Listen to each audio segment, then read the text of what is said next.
আসসালামু আলাইকুম। আজকের আলোচনায় সবাইকে স্বাগত। আলোচনায় আছি মোহাম্মদ মনিরুল ইসলাম। আসুন আজকে আমরা আলোচনা করব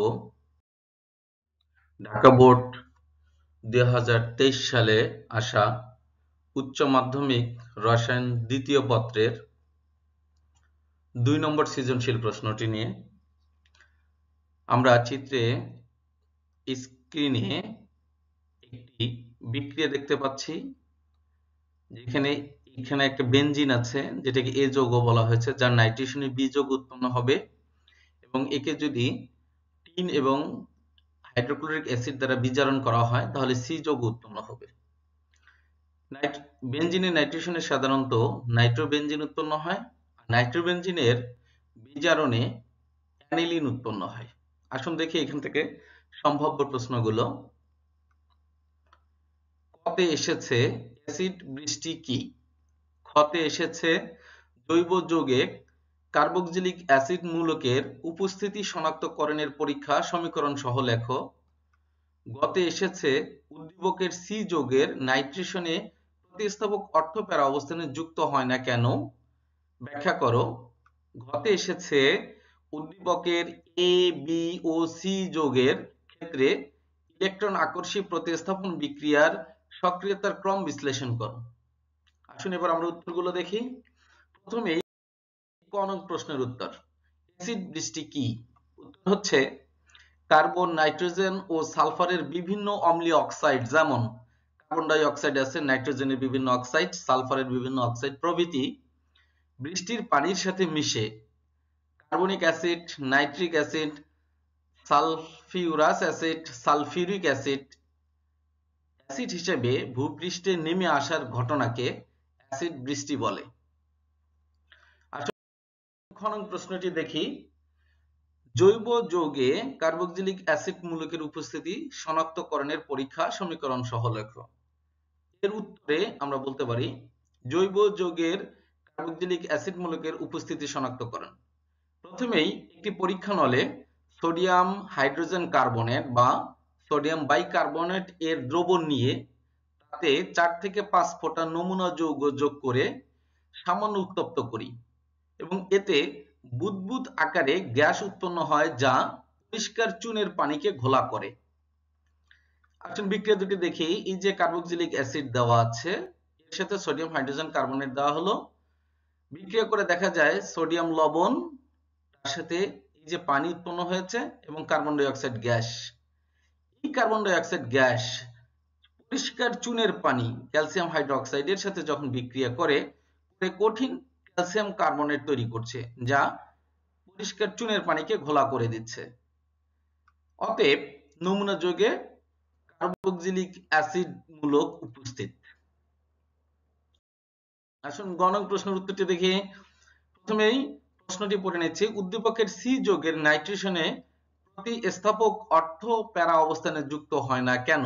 ব্যাখ্যা করো। উত্তরে প্রথমে আমরা বিক্রিয়াটি সম্পন্ন করে নেই। বিক্রিয়াটা সম্পন্ন করলে আমরা পাচ্ছি এ যৌগের নাইট্রেশনে প্রথমে নাইট্রোবেনজিন উৎপন্ন হয়, বি যৌগ। আর বি যৌগ নাইট্রোবেনজিনকে বিজারণ করলে টিন এবং হাইড্রোক্লোরিক অ্যাসিড দ্বারা বিজারণ করলে আমরা এই অ্যানিলিন পাবো, যেটি সি যৌগ।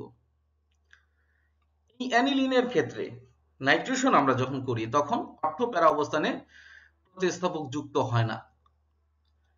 এর কারণ হিসেবে আমরা ব্যাখ্যায় বলতে পারি অ্যানিলিনের অ্যামিনো গ্রুপ সাধারণত অর্থ প্যারা নির্দেশক হলেও নাইট্রোজেনের নাইট্রেশনের ক্ষেত্রে প্রতিস্থাপক অর্থ প্যারা অবস্থানে যুক্ত হয় না, কারণ অ্যানিলিনের নাইট্রেশনের সময় এই যে অ্যামিন গ্রুপটি আছে এটি গাঢ় সালফিউরিক অ্যাসিডের সাথে বিক্রিয়া করে অ্যানিলিনিয়াম আয়ন গঠন করে, যা একটি মেটা নির্দেশক গ্রুপ।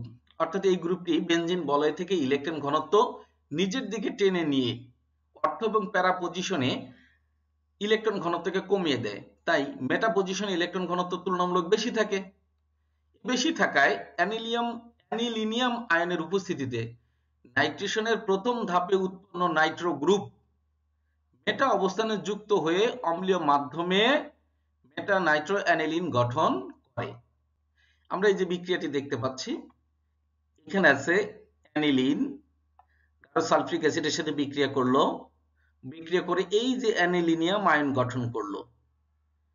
এই অ্যানিলিনিয়াম আয়ন আবার এই যে নাইট্রেশন বিক্রিয়াটি যখন ঘটে, এর যে প্রথম ধাপে নাইট্রো গ্রুপটি হয়, এই নাইট্রো গ্রুপটিকে মেটা পজিশনে যুক্ত করে দেয়। আসুন এবার ঘ নং প্রশ্নটি দেখি। উদ্দীপকের এ, বি ও সি যৌগের ক্ষেত্রে ইলেকট্রন আকর্ষী প্রতিস্থাপন বিক্রিয়ার সক্রিয়তার ক্রম বিশ্লেষণ করো। উত্তরে আমরা বলতে পারি, উদ্দীপক অনুসারে এ, বি ও সি যৌগ তিনটি হচ্ছে যথাক্রমে বেনজিন, নাইট্রোবেনজিন ও অ্যানিলিন। এদের মধ্যে বেনজিনের বেনজিন চক্রের সাথে কোনো প্রতিস্থাপক গ্রুপ যুক্ত না থাকায় সকল কার্বনের সঞ্চরণশীল ইলেকট্রনের ঘনত্ব সমান থাকে, তাই এর যে কোনো অবস্থানে প্রতিস্থাপক যুক্ত হতে পারে। নাইট্রোবেনজিনের নাইট্রো গ্রুপ বেনজিন বলয় নিষ্ক্রিয়কারী গ্রুপ। এটি বেনজিন বলের ইলেকট্রন মেকে নিজের দিকে টেনে নিয়ে বলের মেটা অবস্থানে ইলেকট্রন ঘনত্বকে কমিয়ে দেয়, তাই নাইট্রোবেনজিন ইলেকট্রন আকর্ষী প্রতিস্থাপন বিক্রিয়ায় বেনজিন অপেক্ষা কম সক্রিয় হয়। আবার অ্যানিলিনের অ্যামিনো গ্রুপ বেনজিন বলয় সক্রিয়কারী গ্রুপ। এটির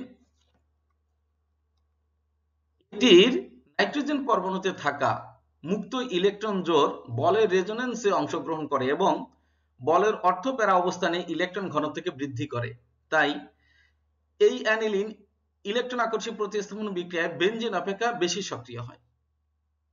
অতএব আমরা বলতে পারি ইলেকট্রন আকর্ষী প্রতিস্থাপন বিক্রিয়ায় এদের সক্রিয়তার ক্রম দাঁড়ায় aniline greater than benzene greater than nitrobenzene. এতক্ষণ আমাদের সাথে থাকার জন্য অনেক ধন্যবাদ। আমাদের পরবর্তী কোনো আলোচনায় সঙ্গে থাকবেন এবং আমাদের চ্যানেলটি সাবস্ক্রাইব করবেন। ধন্যবাদ।